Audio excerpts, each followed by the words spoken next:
It's so large, vast, and calm.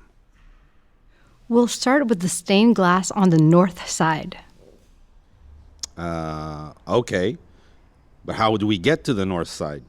It's to the left as you enter, to the left on the port side.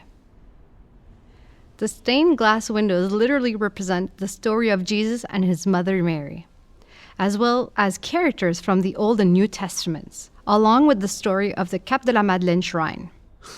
Grandma often said that they were like bright autumn quilts. Besides, the artist used the Laurentian autumn as inspiration for the stained glass colors. They are mosaics that form a pictorial catechism. It's like the Middle Ages. The artist is a true stained glass poet. In fact, the artist was a master glazier. Father Jan Tilmans, a missionary oblate of Mary Immaculate. He made them in the Netherlands. It's said that when you look at a stained glass window, you should feel it and not explain it. You contemplate it according to your own sensitivity, exactly like a poem by Victor Hugo. The glass comes from Germany, the Czech Republic, and Slovakia. You should keep in mind that the lancets are to be read from bottom to top. Or, as Grandma used to say, from earth to heaven. From bottom to top and from left to right. As for the medallions, they should be read clockwise, like the hands of a watch. But we'll start at the bottom. Let's say at 6 o'clock. The first stained glass window is the one that depicts the patron saints of Quebec's Catholic Church. I'll name and describe a few, but you can complete that list with your scrapbook. In window A, we find St. Patrick, the patron saint of Irish Canadians, as well as, of course, Ireland. It's said that he used the shamrock, the three-leaf clover, to represent the Holy Trinity. And it became the symbol of Ireland, a symbol found in panels 3 and 4. And the snakes come from the myth that St. Patrick rid the island of poisonous snakes. Window A features Mary's mother, St. Anne. Sailors pray to her when they head out to sea, as well as when they return to port. She's also the patron saint of the province of Quebec. A devotion brought to Canada by sailors from Brittany, she's greatly revered over here. Fleurs de lys, white lilies, are added to it to recall Quebec's floral emblem. And on window C, we find Saint Joseph, Canada's main patron saint. His name was given to Indigenous people when they were converted, and the practice was continued with baptisms until today. In panels 4 and 5, he appears holding a dove, which signifies purity, as well as a fleur de lis, the white lilies.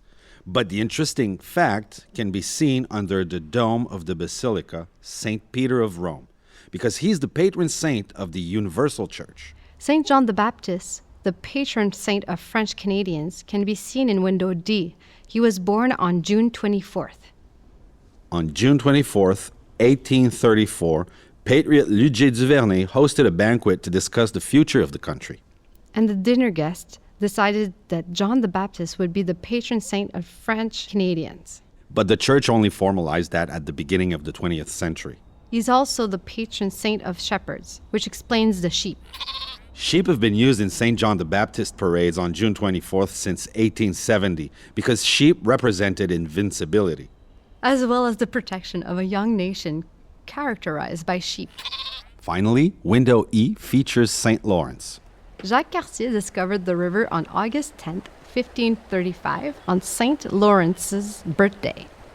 But in Quebec, several places derived their name from St. Lawrence. The Laurentian Mountains, the Laurentian people, Laurentia, the landmass that covers North America. And now, Grandma, let's chat about the medallion. Remember, we have to start at the bottom at 6 o'clock and move clockwise.